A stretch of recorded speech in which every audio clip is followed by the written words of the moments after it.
Lagi to visit card.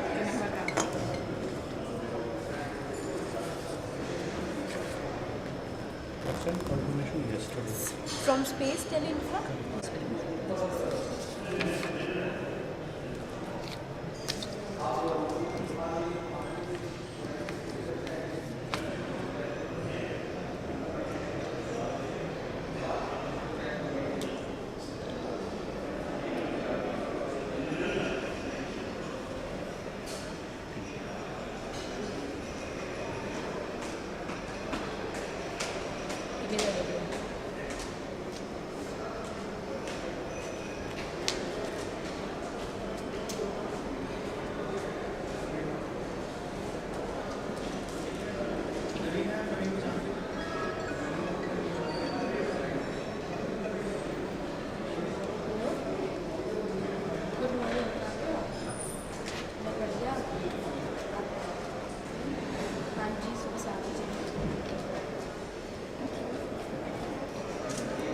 हाँ जी मेरे daily तक की side effect This is VNO.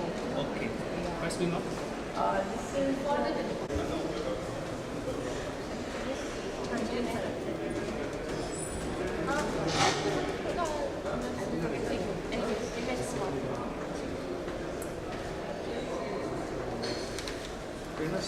Start चले ना. Hi, Prem. Hi, how are you?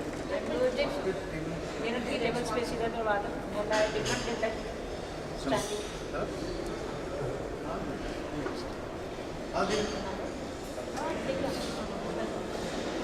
Material चौक पैदल का रास्ता है. किसी ने पूछना ली मेडन जाना है. ली मेडन में आप आ जाना. इंस्पायर होना.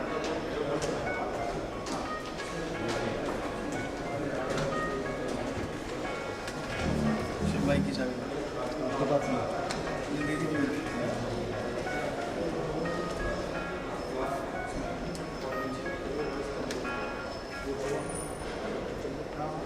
Hello.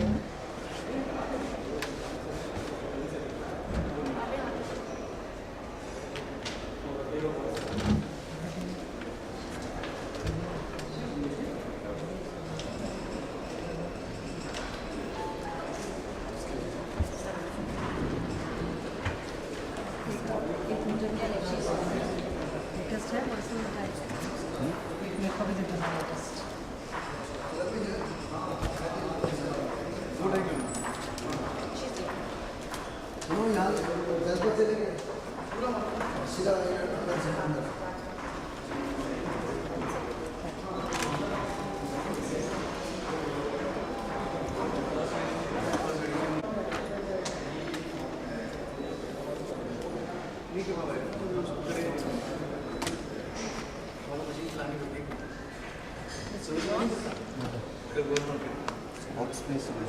सब है मेरे सीधे है. There is no current.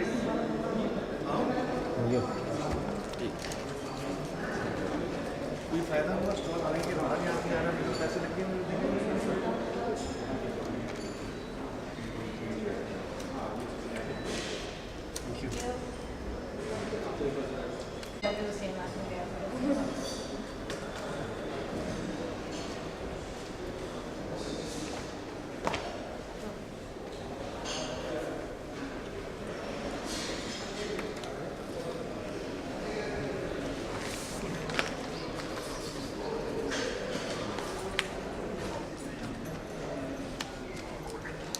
Hello.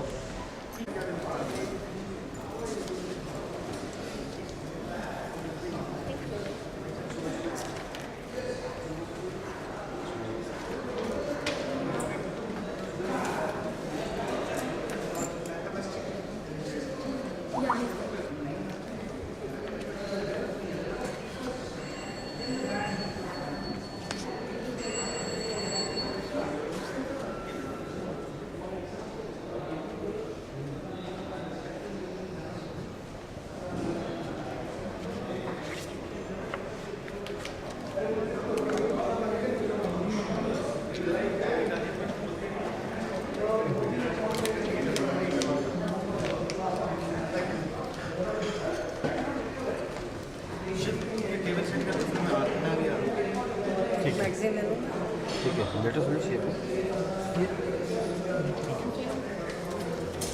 Injection लेते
Morning to all of you, ladies and gentlemen, for taking time from your very, very busy schedules.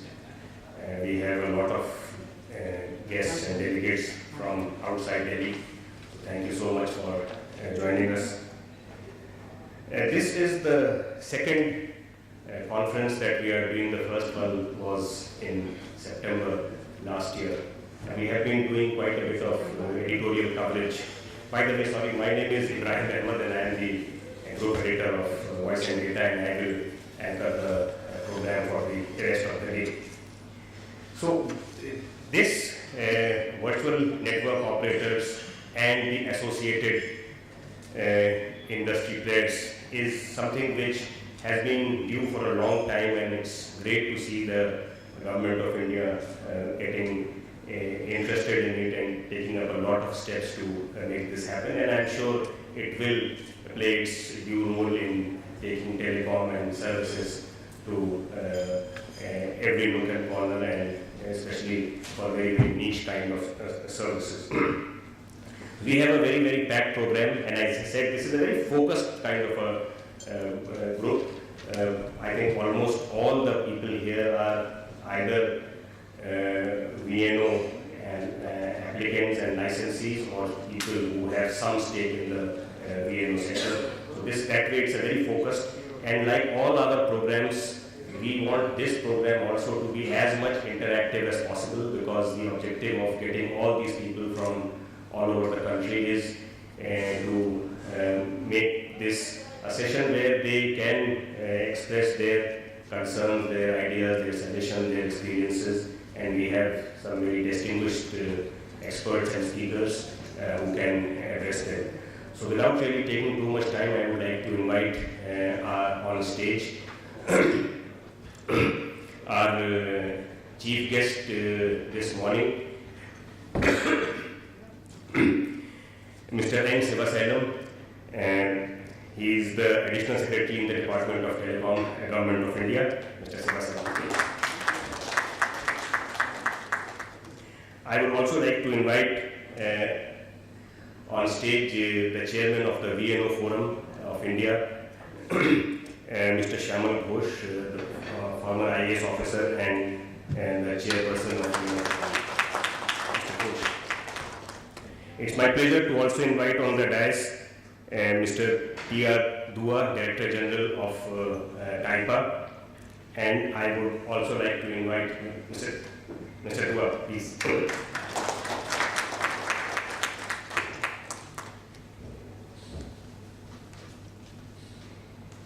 I would also like to invite on stage Mr. Anil Jain. He is the Chief General Manager at BSNL, and is a driving force behind BSNL's initiatives as far as the VNO sector is concerned, Mr. Jain. And my pleasure to invite also on the dais Mr. Amitabh Singhal, President of VNO Forum.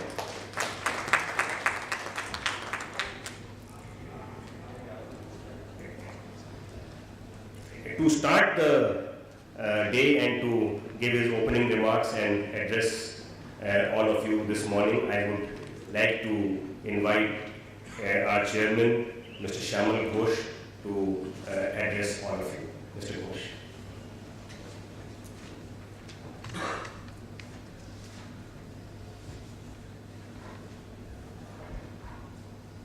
I don't want to raise the warmth of the city by giving you a warm welcome. But today I realized one of the luxuries of living in Lieutenant Delhi was depth of time and distance was a reality. But that reality does not exist for us who live in Dwarka or Noida. But I still was able to make it in time. It is indeed a great pleasure for me to welcome you to this interactive meeting. In fact, I had told Anil, Prakash, Amitabh and Kuldeep when we were talking about this along with Dua, we have had enough curtain raisers. Two conditions. One, let the first license come in. Second, let's get the registration done. I am told The first one, when it rains, it pours. Bhagwan jab dete hain to chapar bha ke dete hain. I believe nearly 100 licenses have been given in VNO.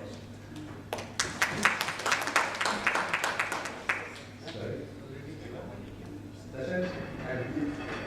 I believe, I hope you know.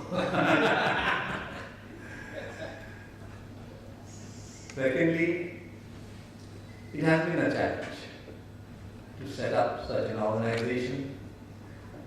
The colleagues I mentioned, they were the driving force. Since I had the advantage of being members of all the clubs in Delhi, I could host them for frugal lunches, which a pensioner like me can afford. And we had these interactive meetings to see how we move forward. Last night, I was watching the Champions League match between Barcelona and Juventus, which went on till 30. But when I wanted to switch it on, I realized my Tata Dish TV package doesn't provide for 10 channels, which was giving the broadcast. But having learned that you must have a fail-safe, foolproof system, because if there is rain attenuation, you don't get Dish TV here. If there is power failure, you don't get cable. So I have Tata, I have Airtel, I have Den. And that set me thinking that the cable TV model is really a unique. It's a model where the network first came, then the regulation followed. And that's how probably it became a success story. There also you have a main MSO like Hathway or Spectranet or Den, and you have franchises. So here also the relationship is somewhat similar, and perhaps more, because the telcos are under real pressure. Yesterday you must have seen RBI has told all the lending institutions and banks to keep a close watch on the debt leverage of the telcos, to provide in their balance sheet enough provisioning in case, God forbid, they become NPAs. There is a severe challenge out there when spectrum based on judicial intervention has perforce to be auctioned. And in the strive to get spectrum, you haven't learned the lessons of 94, 95. Sky was attempted, and a bailout package which my predecessor gave in terms of migration, when also it was called a scam of 50,000 crores. But I'm pretty sure my colleague in DOT will now say that perhaps we got more through revenue sharing than what we would have got through the fixed license fee. So that was a stroke of genius of all those who were involved in that package. Along with that came NTP 99, where drastic reforms of this sector happened. One of the reforms which probably my failure was to get a forward-looking legislation. I don't know whether you realize you are still under 1876 legislation of the British Raj. We in 2000 wanted a forward-looking legislation for the Communication Convergence Bill, which never came through. But let bygones be bygones. Now universal licenses are coming in various forms.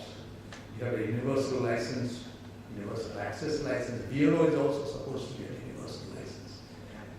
You can't act against technology. You have to provide technology, whereby everybody gets into a win-win situation. VNO is a win-win situation. And it has to be a light regulation. I would urge my colleagues in the department that if TRI recommendations came in 2015, I believe the first license was given late 2016 or early 2017. Why should that happen? Is the licensing condition so severe that it's difficult to comply? The success of MVNOs, mobile virtual networks, in Europe was accountable to this factor. I believe 100% of the households in Europe are covered by MVNOs. US is now catching up with this. Can we have, based on the evaluation of the stalwarts in this room, a small working paper on what are the global best practices? And can we, based on that, go forward and request the powers that be to relook and see how the process can be simplified? Because this, to my mind, is something which should happen and should be encouraged to happen, particularly in the age of smartphones. The MVNOs are adjusting to smartphones, whereby I believe what play is happening. You get from fixed telephony to mobile telephony to fast broadband to video conferencing through MVNOs. And the outcome, the revenues are shared. So there is a challenge for us. I am told there are more than one association dealing with the VNOs, more the merrier, but let us work together. Because as a former bureaucrat and as my colleague will say, we'll have a field day if you have more associations and we contradictory directions. We'll put one against the other and nothing will get done. So let us synergize. Nobody is restricting association, but let us synergize, talk to each other. This is the days of video conferencing and see how we can move forward. And the single slogan would be how to make this a success. If it is a success in Europe, coming up in US, no reason why we should not take that in India. Thank you very much for coming together in large numbers. I feel encouraged when I see youngsters in this room because they have to teach me. I have probably forgotten whatever I have done. Thank you.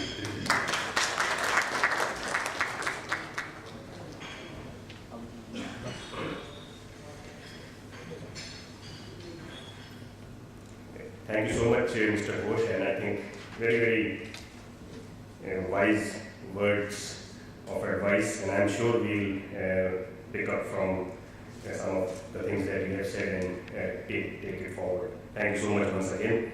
Can I request Mr. Anil Prakash to present a small bouquet to Mr. Ghosh, please?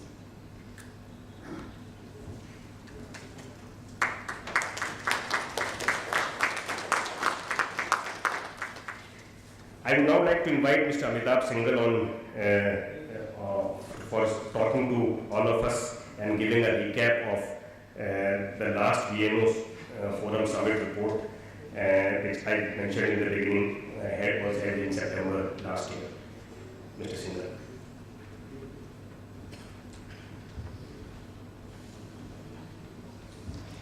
Thank you, Brian. Thank you, Mr. Ghosh, for those inspiring words. Very warm welcome to you all and to the people of VS. I think I'd like to start by saying there's a lot of lessons to be had from what Mr. Ghosh said, lessons from the past. I had the pleasure of working with Mr. Ghosh very closely when he was heading the department as the Chairman of the Telecom Commission and Secretary of the Department of Telecom, and I was running ISK solution. Most of the better regulations that happened for provision of internet services happened during the time when he was in the chair there and I was on the other side. And I think I actually still try to follow what he's just said, that there should be synergy in how we work together. Now, within the government and the industry, if we are able to kind of pair our expectations with each other properly, it always helps to meet expectations of the government when they open up services, and when service providers come into business invest, they are able to meet expectations of customers and stakeholders, and that's how we progress. So, having said that, let me just give a recap of what has been happening since September. Now, September 2016 was the time when we had the first VNO conference of this country. We were still struggling with the fact that there were many license applications that had been applied for by the have many players. However, they are still waiting for licenses. So let me start by congratulating now, between September and now, all those people who have got their licenses to start their VNO services. Congratulations to all who are there present here in this meeting, and those who are not able to take it, I'm sure we will see them soon. So with that said, I think we have kicked off the VNO, and this is a good time to have this meeting. VNO Forum, as Mr. Ghosh also said earlier, that we have been trying to work on the challenges that we have had in terms of organizing our resolution. We have a good set of people here. We are trying to work around our registration and other issues. But at the same time, we have been quietly at work also in terms of policy development processes. So what has happened is that following the September event that we had, we floated compilation of recommendations for the industry, for the VNO industry, for the VNO industry. What I will do is, and there are many players in the market who are present there, I would like to share that, and I have a hard copy with me which I will use to recap some of the recommendations, not all. There are about 11 recommendations that we have prepared in September itself. We have shared with some players and with some members of the government, the department, and including the PRA, but it needs to be discussed a little more in detail. And this is possibly a baseline working document for the VNO sector. What we have done is basically these 11 sets of recommendations include points. For example, one of the issues that we are concerned about was there is a eligibility for LLPs as per the Companies Act of 2013, and the original guidelines did not really allow for LLPs and other type of companies to come in and apply, because normally if you go by the documentation of applications for licenses, it's only a registered company, private limited company or limited company that needs to apply or it can apply. So there are a lot of issues that get covered under this. So what we have said is that LLPs at least should be formally allowed to apply, because that's the provision of the Companies Act already. So if Companies Act allows it, then the licensing procedures should also allow for LLPs to apply for licenses.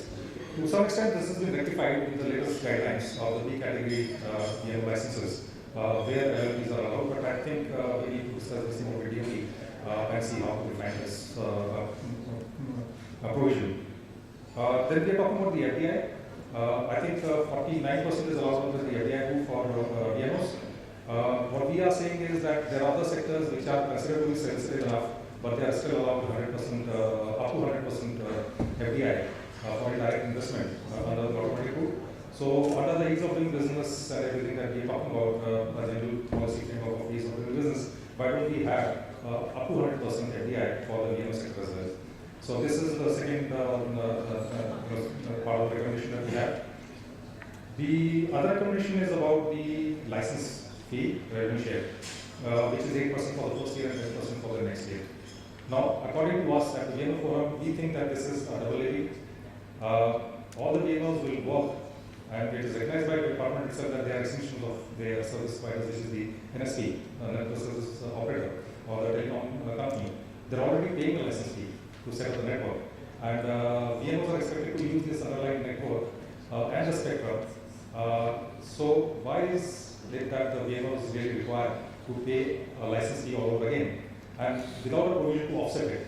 Even if there was a provision to offset it somehow under the AGR rules, it would have been okay, but that's something that we need to work around with. Same is the issue with the spectrum usage charge. I think VNOs, if they use the underlying spectrum of the service providers, they'll have to pay for it as well. So that's again the ability that we are going to discuss about. So then we are also talking about the other restriction, which is for VNOs who are into access service. They can get it with a single NSO, NSP. Why is that restriction? And we are going to discuss with the department again as to why that restriction should be removed.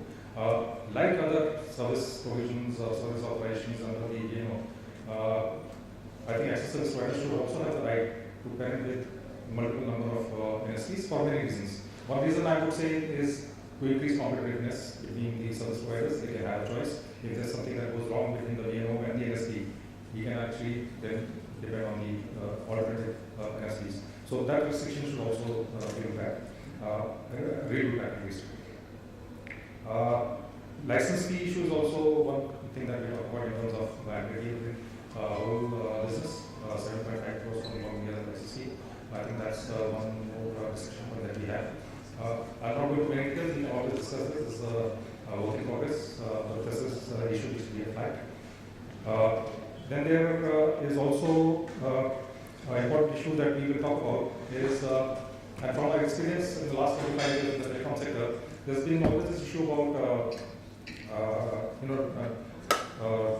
retail minus principle, where when you're working with your upstream service providers, what has happened in the past and probably happens now, I don't know really, but we can talk about that, is when your upstream service provider actually is in the market, directly competing with you as the downstream service provider, you have a clash in terms of offerings to the customers or the end price. So you have a situation where the upstream service provider actually comes out with a package to the end customer which could be even cheaper than what his own VNO would provide or his own franchise would provide in the market. So that actually upsets the whole financial balance between the upstream service provider and the downstream service provider. So it used to happen with with the ISPs a lot earlier. We should take these issues up. We spend a lot of time trying to rectify the solution. As far as ISPs are concerned, I don't think that issue exists at this point of time, but with VNOs, we need to be really careful about whether this will happen or not happen. I think ideally it should not really happen where the wholesaler undercuts the retailer. That's the kind of balancing act that we have to work on. So these are some of these issues that we have flagged as of now. There will be more issues that we'll all find that and start working on it. The other thing that our forum has done, or your forum has done, is also start getting involved with the regulator, which is the TIA. We have actually responded to a consultation paper earlier, a couple of months back, which was on the closure of access services. So there were issues the TNI wants to recommend on closure of access services. So what happens to the customers, and there are so many procedures around it. So what we have pointed to them in our response, the detailed response is sort of we can again share with everyone, is to say that VNOs also are now going to be forming a layer between the telecom service providers and the customers. Okay, so there is an impact in terms of if a telecom service provider decides to close down the service or he wants to shift his technology, then he has to migrate his customers. So there are issues around that. We have provided a detailed response to the regulator. We are also now currently working on another presentation paper. I've drafted a first set of response, and we are internally discussing. We have received inputs already, which is a good sign. Last is 24. So this is on the licensing for B category licenses, which is important because there are scores of DID operators who are being given this license, which is a good thing. We welcome that. And I think we also welcome the fact that the guidelines based on this, these B category licenses are being given for access service. I think it's a very welcome step in the sense that they are very mild in terms of otherwise the perception that here that you comes out with license conditions, there should be much more similar. But internally we are at a point where we are discussing whether we should have a license at all or not for VNOs, let alone B category. I had some representation or feedback from one of the DID players who probably received a license recently, saying that adhering to license conditions is a very onerous task. We really don't know how to comply with so many reports and different accounting procedures. It's really very complicated. We are small players. We have been given this license. We have been migrated, which is a great thing that migration has happened to a new service. But the attached conditions under our license seem very, very onerous. So if they are burdened with these kind of requirements, the business model will probably not work out. So I think we need to discuss these issues around us, live issues, and with that, I think I've given you enough thoughts to think about as an industry. As Mr. Ghosh said, to repeat that again, I think we need to work together. A united voice within the industry is always good to shape policy environment or regulatory environment which is conducive to growing the business. And ultimately, as VNO Forum, I would like to add that we are a think tank who would be neutral and objective and take all the inputs and be very balanced in our output and take into consideration all the common good that we can do. So we will not be looked upon, or we will not be a voice of a particular segment or a particular service provider, but we want to work for the common good of the entire industry. In the end, it is the customer because of whom the service industry works for. So it has to do different things. So that's our goal. Thank you so much.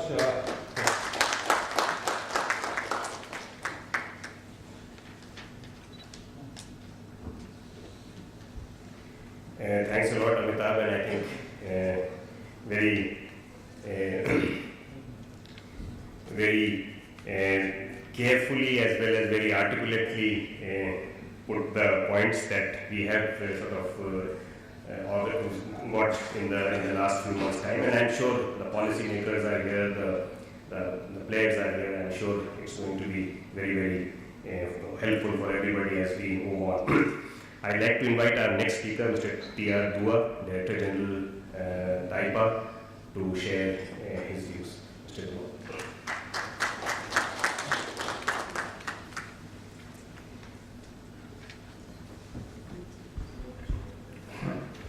Good morning, ladies and gentlemen.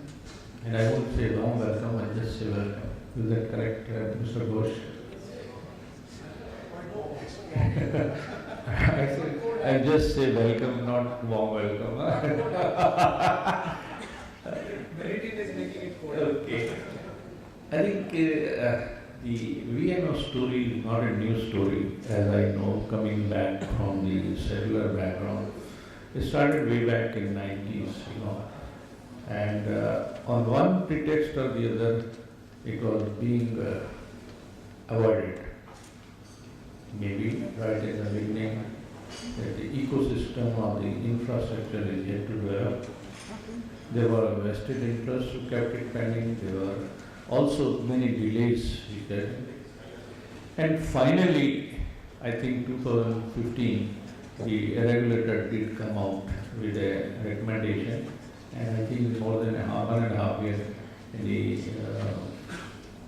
people and the licenses are yet to be in place. Now, it's again a matter of concern, that is, if any new service has to start, I think the licensor, licensee and the regulator must give a picture of sustainability, regulatory certainty, and ensure there are no retrograde steps which are available, which has happened in many, many cases, and it keeps on happening. And today, as Mr. Ghosh rightly said, RBI has come out that there is a lot of financial burden on the telecom operators. And if these issues with regard to the regulatory certainty, which again now the regulator comes out with a UL VNO Class B license, their condition, and then we as the operator go back to him in certain issues. So like that, see, one of the issues that I want to flag to start with is the regulatory sustainability, certainty is very, very important if people have to invest. You may do anything that you want with FIPB today, all doors are open, 100% can be done, but there are again hiccups which need to be started. Just to give you some ideas, I just quickly in my keynote address, I'll just say that as far as the key infrastructure assessment which was held up earlier, that the ecosystem needs to be developed. I think today is fairly well developed. Over 1 million kilometer of the cable, over 1 billion of the subscriber, over 500,000 of the towers, with 1.5 million BTSs sitting over it, and with 2.3 tenancy ratios which is sitting around. I think the infrastructure is fairly well developed. Now the intention of the VNO was to go back to those areas, those hinterlands where each one of them could make use of these internet, broadband, and at least say hello to each other. Now, coming back with this, there are certain challenges, and though it does bring the opportunities, it is the government's hallmark decision to allow VNOs to set up and offer services which would unleash a new telecom revolution in the country, which will take it to the next level of growth. The sector is already one of the world's largest growing sector, and with the launch of MVNOs will continue to support its growth trajectory. The sector, which contributes nearly 6% of the Indian GDP, is projected to nearly contribute 8.2% by 2020.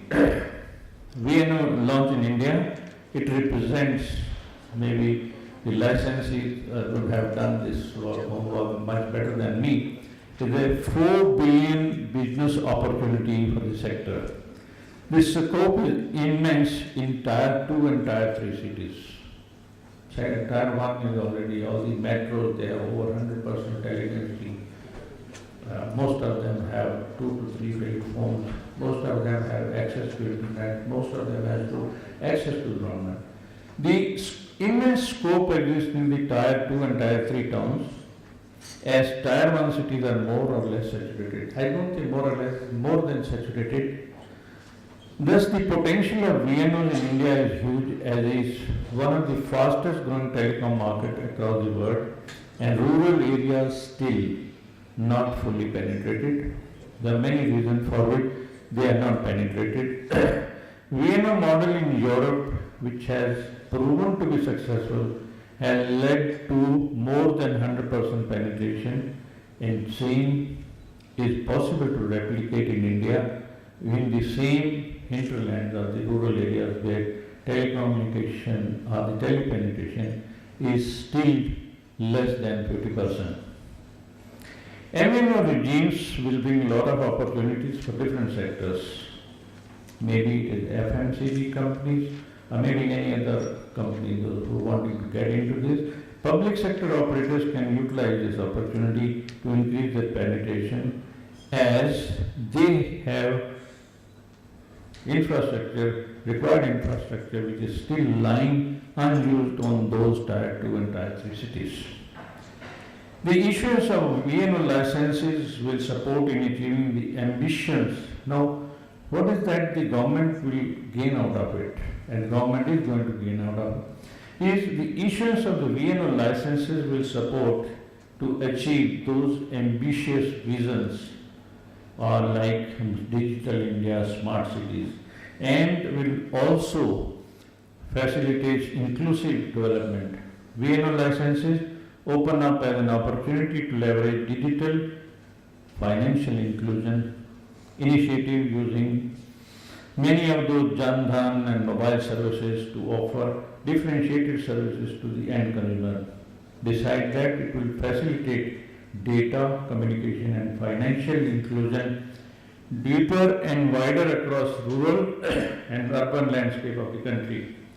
Now, service operators, as far as service operators are concerned, they can optimize the resources by letting a new VNO utilize their services in the new market, including the infrastructure guys. Their infrastructure can be utilized. Today, the infrastructure guys, as is projected, the tenancy ratio is 2.3 and is projected to increase to 2.9 by 2020. And there are a lot of opportunities for both, and it creates win-win for both the VNO. It doesn't need to go for a new infrastructure. The ecosystem is well established.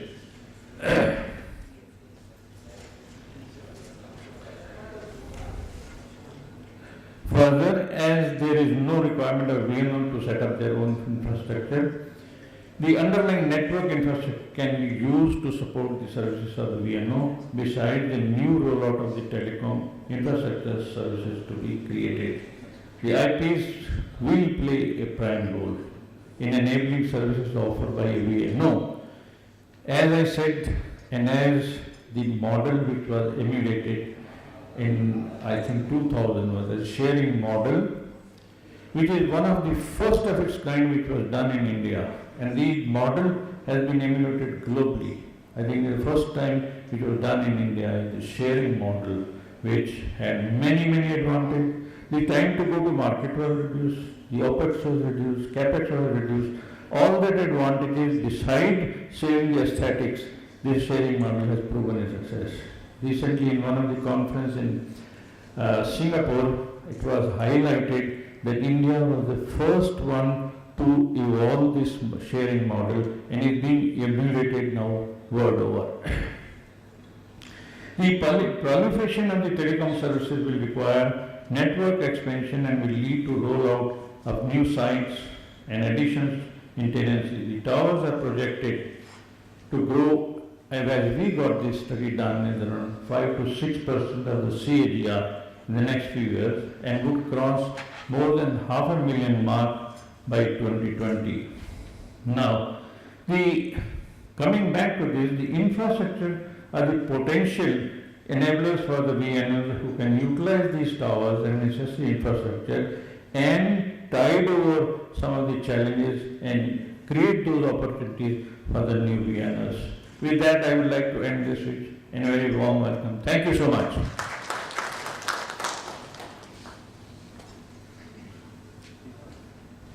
Thank you so much, Mr. Dua.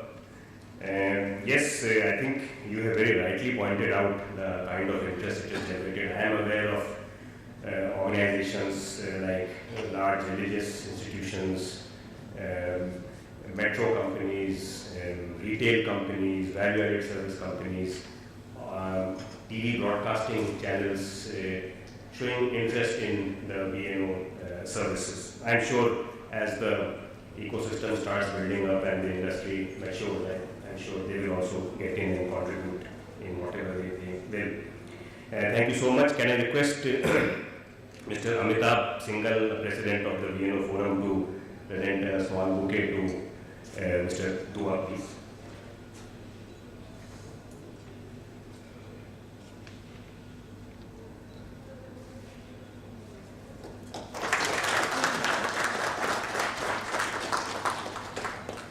I would now like to invite to speak Mr. Anil Jain, Chief General Manager with BSNL, and share his views. Mr. Jain.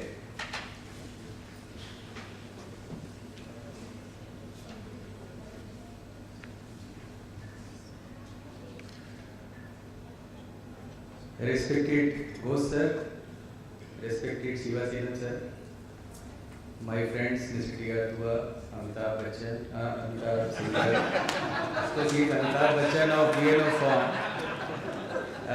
Mr. Kuldeep Singh, Mr. Ibrahim, Anil Prakash. Ladies and gentlemen, good morning to all of you. This is the second forum. In the last forum also I was on the panel, and this is the opportunity given by VNO forum to me to speak and address to all of you. So friends, finally VNO has come. I remember that the seeds of VNO were seen in India in 2008 when Virgin Telecom came and started having a association alliance with Tata. And they gave something at that particular time, something very interesting thing, 10 paisa per minute voice call. And it was an eye-opener to all operators like us that what is going to happen and how it is going to happen. A lot of discussions were there about in India, and at that time also, only we came to know that there is something called MVNO, and that is also a possibility. As Mr. Dua has said that India has innovated a lot of activities in telecom sector, telecom space in the last 10 years, 15 years. Very interesting things have come. You know very well. And last time also I spoke that in 1994-95, there was a major change in telecom industry in India when private operators were allowed to enter into telecom industry and operate. And we have seen that from a mere less than 2% penetration of telecom services in the country, today we are close to 100% penetration. And it is more than 150% penetration in urban area and close to 70-80% in rural area. Things have changed. Similarly, in the VNO, I see the similar kind of revolution in the telecom industry, telecom space. As we have said that this has given opportunity to those people who were not able to enter through authorized licenses to operate in telecom market. It is also giving opportunity to those who are small operators, who are not able to invest, but they want to play in telecom field and they want to serve the country. Prime Minister of India has given in 2015 a new way for all of us, Digital India. And Digital India means the benefit of the development digitally should reach to everybody, as what Mr. Dua has said, inclusive financial benefits should go to everybody. And we feel that VNOs, since they are the people who can go to niche market, they are the people who can serve the requirements which we big operators cannot do that. They will be able to really take the flag of Digital India to go to the rural market and fulfill the dream of this country. And this country should come forward. Now let us talk about VNO, what VNO means to consumer. Because overall when policymakers are declaring a policy in telecom sector, the ultimate benefit should go to the consumer, you and me. As I said that consumers are really going to benefit because you have seen Reliance Jio. You know what we were not able to think, it has happened. So consumers who are not able to really realize the dream of their requirement fulfillment through telecom should be able to do through VNO. I'll just take up certain number of people who are coming for licensing. TV channels are coming to take the license of VNO. Banks are coming, private banks are coming, upcoming banks are coming to take up the license. Delhi Metro has approached the policymakers to take the license. Big retail shops have approached to take the licenses. E-commerce companies are coming to take the licenses. It means what? It is not only business. Business is fine. The footfalls which are coming to those licenses which I have discussed will definitely get the business out of it. But let us talk about the consumers. If we talk about few examples of consumers, for example, a student who is studying in a college or university, he desires to consume more and more data. It means that he needs unlimited SMS, unlimited data consumptions, which may not be the requirement of a general public. A VNO can go to Delhi University. He can offer unlimited, maybe 5,000 SMS, maybe 10 GB data per day, unlike the 1 GB Reliance Jio or 2 GB Reliance Jio, depending on the techno-commercial viability, and offer something specifically to the student of Delhi University, which big operator cannot just segment a particular market and design a tariff and a brand for that particular consumer. Talk about in the rural area self-help group. You know that self-help groups are growing very fast. They are serving the needs of the rural population. VNO can create a tariff, a particular product for self-help group. So what I am saying is that these customers can immensely get benefited by this particular concept. And if they are getting benefited, the Indian GDP will get benefited, and what we are looking at 8.5% contribution to GDP from telecom sector may become a reality. So VNO I spoke about customer. You talk about us, why we are excited. Why telecom operators like BSNL are excited? It is a fact. There are two things. One, basic concept. Wherever I have infrastructure which is unutilized or underutilized, which is lying and it is a dead asset for me, it is a dead investment for me, I will be able to utilize that particular infrastructure. But what is more to it? More to it that if VNO is able to really penetrate in the areas, he will complement the objective of big telecom operator and telecom industry in a big way. In terms of revenue, in terms of satisfaction to the customer, and more importantly, which I will always feel, the value-added services, the plethora of value-added services which is required by all of you, is not able to get delivered from big telecom operator like us. It is a new experiment, and we hope that this will get a success, because internationally it is a mixed bag of success and failure. In Europe, we have approximately more than 1200 VNOs operating in the whole world, and wherever they are operating, 10 to 15% of telecom revenue is coming from VNO to telecom industry. So promise is very high. In Europe, this is a very big story. Hong Kong, Singapore, which are near countries to us, this is a very good story. And I agree with Mr. Shamal Ghosh, who said that yes, we have to sit down, see the international practices, whatever best are being followed, and we have to ensure that this road goes to a success, whatever the policy makers have desired and what we people, VNO, VNE or telecom operator like BSNL are estimating.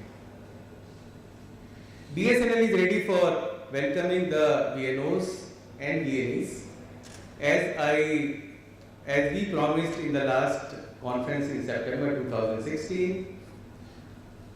Within 7 days we uploaded the VNE EOI. The VNO EOI is also available to all licensee. You are most welcome to apply for us. At the same time, as Mr. Ghosh has said, there appears to be some difficulty in getting the licensee through. Sir, just to inform you, in BSNL, we are saying that whoever has got the license from DOT as a VNO, he is approved VNO and he can come and sign agreement with us. No further scrutiny of that particular VNO. Similarly, VNE, we said that independent VNE can also come to BSNL, or the VNO can bring the VNE with him. We have already got 3 applications for VNE. 2 of them is already scrutinized. The VNO who is going to speak with you also, his application is also almost through, and hopefully within 2-3 days we'll give a good news to AdPay also. Now let us talk about the challenges. You know, the world over we talk about there are certain challenges. Sometimes people talks that VNO is a new concept, VNE is a new concept, so new element, new foreign players have come into telecom industry. So how the relation of VNO, VNE, telecom operator, licensor and regulator is going to function? This is, I think, this will evolve over time. We have experience in the last 10-15 years, the regulator has worked wonder for telecom industry, and that is why Indian telecom industry has grown almost number 2 after China, and I am very happy to know that after demonetization and push in digital India, India has become the biggest data consumer in the world, even beating the China and USA. So there is lot of scope, we have learned lot of things, and I hope that this will be smooth. Sometimes questions come in the mind of us also. VNO fine, he is complementing the services, but sometimes it may happen they become my competitor in the same area, because suppose I allow them to operate in Gurgaon, in Faridabad, they will definitely gain their own customer under their own brand name, under their own tariff. So there is a possibility that they may cut corners for BSNL business also. So it has to be cautiously seen, it has to be cautiously threatened, and go ahead with that. For the customer, I personally feel VNO is going to be a surprise for the customer. We may come to know that what is his offering tomorrow. I know I visited Malaysia some time back. I was told that mobile operator in Malaysia are offering one tariff per week. At that time, the tariff modification in India was almost once in 2 months or so. And we hope that VNO may bring this practice on daily basis. Monday to Tuesday, we may find that new tariff has come, new surprise has come, new offering has come, and there will be lot of war between VNOs and maybe with the telecom operators also. Yes. So ultimately, this will be a boon for the customer and the overall economy to grow. So ladies and gentlemen, my wishes to the incoming VNEs and VNOs, BSNL welcome them, and I wish that this concept should be a great success. Thank you very much.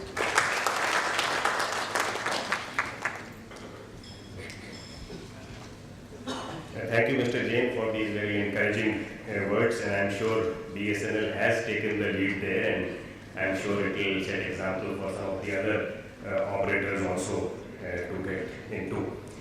I would like to invite Mr. Praveen from Tata Communications to present a small bouquet to Mr. Anil Jain. Mr. Praveen.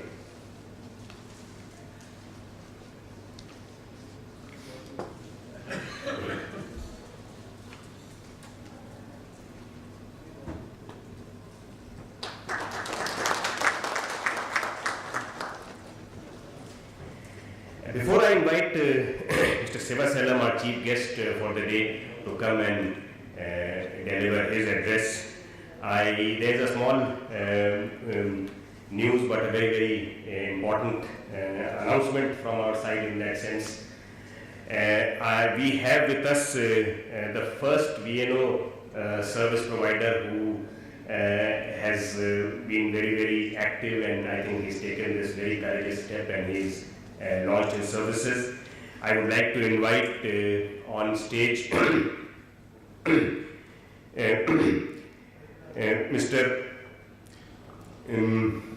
Sivakumar Kuppuswamy, founder and CEO of AdPay, who will be launching his services. And I am requesting our chief guest, Mr. Sivasalam, to present a plaque to him on this very, very auspicious occasion. And I would also like to invite our Vice Chairman, the VNO Forum Vice Chairman, Mr. Kuldeep Singh, to join the dignitaries on the dais. Can you please move forward, sir?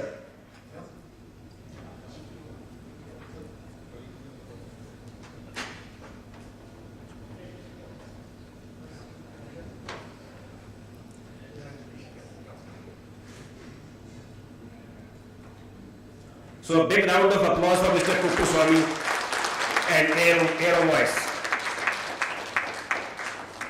I think a formal announcement will also be made soon, but this was a preview to all of you. Can I ask Mr. Kuppuswamy to just maybe in 30 seconds tell us about his vision of the VNO and his organization, Mr. Swamy. So we will have Mr. Kuppuswamy in the first panel discussion immediately after this, where you can ask all those difficult questions. But if you can just quickly share with us your vision and your views.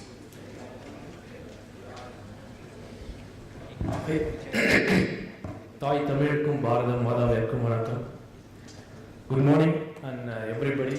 Thanks a lot for making this opportunity to be the #1 MENO, VNO in Indian history.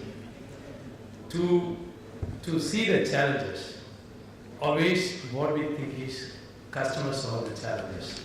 All the rest, telecom is not new for the industry, not new for the TROI, not new for the regulatory, not new for the technology. Customers, Indian customers, especially the Indian customers, they are new to the VNO story.